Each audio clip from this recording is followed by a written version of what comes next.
जय हिंद दोस्तों। पूरे देश को कोरोना ने परेशान करके रखा है।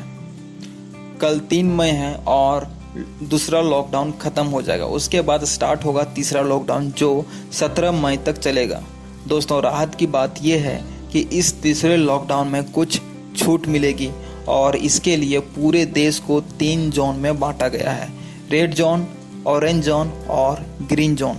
तो दोस्तों, आज इस वीडियो में हम आपको समझाएंगे कि कौन से ऐसे क्षेत्र हैं जिसे रेड जोन का दर्जा दिया गया है और कौन से ऐसे क्षेत्र हैं जिसे ऑरेंज जोन का दर्जा दिया गया है और कौन से ऐसे क्षेत्र हैं जिसे ग्रीन जोन का दर्जा गया है। और साथ में आपको ये भी समझाएंगे कि इन जगहों पे क्या क्या छूट मिलने वाली है। तो आप इस वीडियो को पूरा देखिए और जितना हो सके दोस्तों इस वीडियो को शेयर कीजिए ताकि सबों को पता चल सके इस रेड जोन, ऑरेंज जोन और ग्रीन जोन के बारे में और कोई गलती ना कर सके। तो पहले दोस्तों बात करते हैं रेड जोन के बारे में। तो रेड जोन का दर्जा उन जगहों को दिया गया है जहां पे संक्रमित लोगों की संख्या दिन ब दिन आते जा रही है, मतलब वहां पे रुकने का नाम ही नहीं ले रहा है। तो उन जगहों को रेड जोन का दर्जा दिया गया है।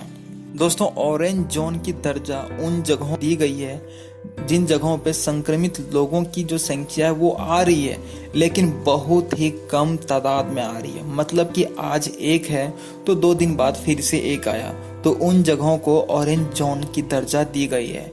उसके बाद दोस्तों ग्रीन जोन की दर्जा उन जगहों को दी गई है जहां पे लगातार 20 दिन से कोई भी ऐसा लोग या कोई भी ऐसा केस नहीं आया गया है जहां पॉजिटिव हो कोरोना का। तो उन जगहों को ग्रीन जोन का दर्जा दिया गया है। दोस्तों, अब बात करते हैं कि क्या क्या छूट दी गई है इन तीनों जोनों में।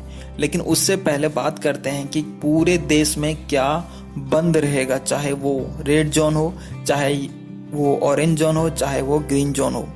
तो 65 साल के बड़े बुजुर्ग, मतलब कि 65 साल से जो ज़्यादा उम्र के लोग हैं उसे घर से बाहर जाने की इजाज़त नहीं मिलेगी। फिर गर्भवती महिला जो माँ बनने वाली है उन लोगों को बाहर जाने की इजाज़त नहीं मिलेगी। और जो 10 साल से छोटे हैं, मतलब 10 साल से कम उम्र वाले बच्चे को घर से बाहर जाने की इजाज़त नहीं मिलेगी। उसके बाद एरोप्लेन, हवाई जहाज नहीं चलने वाली है, रेलवे बंद रहेगा, मेट्रो बंद रहेगी।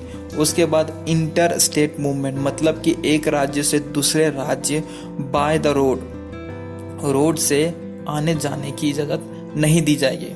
उसके बाद college, school, training, coaching centre, फिर इंस्टीट्यूट जितने हैं सारे बंद रहेंगे। सलून, स्पा बंद रहेंगे, होटल, रेस्टोरेंट बंद रहेंगे। पब्लिक गैदरिंग बिल्कुल भी अलाउ नहीं किया जाएगा, जैसे गुरुद्वारा, चर्च, मंदिर, मस्जिद, ये सब में जाने की इजाज़त नहीं दी जाएगी। फिर बड़े malls, cinema halls, gym, sports complex और जितने भी सोशल गैदरिंग की चीज़ें हैं, चाहे वो फंक्शन हो, चाहे वो पॉलिटिक्स की कोई रैली हो, उन लोगों की इजाज़त नहीं दी जाएगी। और फिर पूरे देश में ओपीडीज, फिर मेडिकल क्लिनिक्स, ये सब को चलाने की छूट दे दी गई है, चाहे वो रेड जोन में हो, चाहे वो ऑरेंज जोन में हो, चाहे वो ग्रीन जोन में हो। सबसे बड़ी बात दोस्तों, पूरे देश में मतलब जितने भी जोन है, चाहे वो रेड जोन हो, चाहे वो ऑरेंज जोन हो, चाहे वो ग्रीन जोन हो, शराब बेचने की इजाज़त दे दी गई है। मतलब कि शराब की दुकान खुलेगी, लेकिन वही दुकान खुलेगी जो कि कोई गैदरिंग एरिया से बाहर हो, मतलब कि जैसे रोड के किनारे हो या फिर हाईवे के किनारे हो, मतलब स्टैंड अलोन, ऐसे दुकानों को खोलने की इजाज़त दी जाएगी। और जो शराब की दुकान बहुत सारे दुकानों के बीच है तो उन शराब के दुकानों को खोलने की इजाज़त नहीं दी जाएगी। दोस्तों, बात करते हैं कि कौन सा जोन में क्या क्या छूट दिया गया है। तो सबसे पहले बात करेंगे रेड जोन की। अगर कोई ज़रूरी काम हो तो फिर एक 4 चक्के वाले गाड़ी में 2 आदमी को अलाउ किया जाएगा, और अगर 2 व्हीलर है तो उसमें मात्र 1 जन को ट्रेवल की अलाउ दी जाएगी।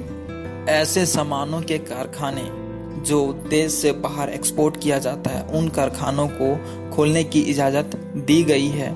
फिर ऐसे सामान जो रोज़मर्रा की ज़िंदगी के लिए ज़रूरी है उसे भी खोलने की इजाज़त दी गई है। जितने भी आईटी हार्डवेयर सामान हैं उन सारे सामानों को बनाने की भी इजाज़त दी गई है। फिर जूट इंडस्ट्रीज खोलने की भी इजाज़त दी है। लेकिन दोस्तों ये जितने भी छूट मिल रही है वो सब सोशल डिस्टेंसिंग मतलब 2 गज दूरी बना के काम करने की छूट मिल रही है, ना कि गैदरिंग करके काम करने की छूट मिल रही है। उसके बाद जितने भी पैकेजिंग मटेरियल्स हैं जैसे कार्टून बनाना ये सब में छूट मिलेगी। उसके बाद प्राइवेट ऑफिसेस जितने भी हैं उन लोगों को भी खोलने की परमिशन दे दी गई है, लेकिन मात्र 33% लोगों को लेके ही काम करने की इजाज़त दी गई है और जितने भी बचे हैं लोग उन लोगों को घर से ही काम करने की इजाज़त दी गई है। और अगर रेड जोन में कोई गांव या फिर छोटा शहर आता है तो वहाँ पे मनरेगा वर्क्स जितना भी है वो सब चालू रहेगा।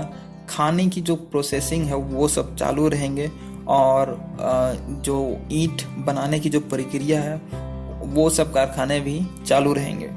उसके बाद उन छोटे शहरों या गांव में छोटे मोटे सामानों की दुकान खुली रहेगी, लेकिन उन दुकानों की खोलने की इजाज़त नहीं दी गई है जो कि बड़े सिटी कॉम्प्लेक्स में है या फिर शॉपिंग मॉल में है। उसके बाद दोस्तों उन जगहों के एक्टिविटीज़ जैसे कि फार्मिंग एक्टिविटीज़ हो गए, खेती करने की छूट भी दी गई है, फिर एनिमल फार्मिंग की भी छूट दी गई है और फिशिंग करने की भी छूट मिल गई है रेड जोन के लोगों को। उसके बाद दोस्तों बैंक्स खुले रहेगी और इंश्योरेंस कंपनी खुली रहेगी, जितने भी इंटरनेट हैं वो खुले रहेंगे, कम्युनिकेशन सिस्टम्स खुले रहेंगे, वाटर जितने भी हैं सब चीज़ रेड जोन में खुले रहेंगे। रेड जोन में ही बल्कि क्या सब रेड जोन में ये सब खुले रहेंगे। उसके बाद दोस्तों बात करते हैं ऑरेंज जोन में कि क्या क्या ऐसे छूट दी गई है ऑरेंज जोन में। तो इस जोन में टैक्सीज और कैब ये सब चलने की इजाज़त दी गई है, लेकिन एक ड्राइवर के साथ एक पैसेंजर। उसके बाद अगर कोई एक जिला से दूसरे जिला जाना चाहता है अपने गाड़ी से तो उसकी परमिशन दे दी जाएगी, लेकिन कुछ रेस्ट्रिक्शन लगा के दी जाएगी। उसके बाद अगर कोई अपना 4 व्हीलर है तो उसमें एक ड्राइवर 2 बैठ सकता है और अगर 2 व्हीलर है तो एक आदमी के साथ एक और पीछे सीट में बैठा जा सकता है। इन सब की छूट दी गई है ऑरेंज जोन में। अब दोस्तों बात करते हैं ग्रीन जोन में क्या छूट दी गई है। ग्रीन जोन में जितने भी हैं सारे चीज़ की छूट दी गई है, लेकिन जो पूरे देश में बंद है वो ग्रीन जोन में भी बंद रहेगा। दोस्तों ग्रीन जोन में जो सिटी बस है उसे चलाने की इजाज़त दे दी गई है, लेकिन मात्र 50% मात्र लोगों को। मतलब कि अगर कोई बस में 70 सीट की कैपेसिटी है तो उस बस में मात्र 35 लोग ही ट्रैवल कर सकते हैं। ग्रीन जोन में दोस्तों छोटे मोटे दुकान को खोले जा सकते हैं, पान गुटखा छोटे मोटे गुमटी को खोले जा सकते हैं, शराब की दुकानें भी खोले जा सकते हैं, लेकिन जैसा कि आपको हम बताएं दोस्तों कि एक सोशल डिस्टेंसिंग बना के और एक साथ मात्र 5 आदमी ही गैदरिंग कर सकते हैं, उससे ज़्यादा अलाउ नहीं है चाहे वो कोई भी जोन में हो। बाकी बात तो school college institute coaching centre gym cinema hall mall sports complex सारे बंद रहेंगे, चाहे वो कोई भी जोन में हो, चाहे वो ग्रीन जोन में हो, चाहे वो ऑरेंज जोन में हो, चाहे वो रेड जोन में हो। तो दोस्तों ये सब थी 3 जोन जिसमें छूट दी गई है। दोस्तों उम्मीद करते हैं कि ये वीडियो में आपको सारे चीज़ें समझ में आ गई होगी। और दोस्तों इस वीडियो को शेयर कीजिए ताकि सबों को समझ में आ सके कि ये रेड जोन ग्रीन जोन और ऑरेंज जोन का सिस्टम क्या है। और साथ में इस चैनल को सब्सक्राइब कीजिए और बेल आइकन दबा के नोटिफिकेशन ऑल कर दिए ताकि वीडियो की अपडेट आपको हमेशा मिलती रहे। धन्यवाद दोस्तों।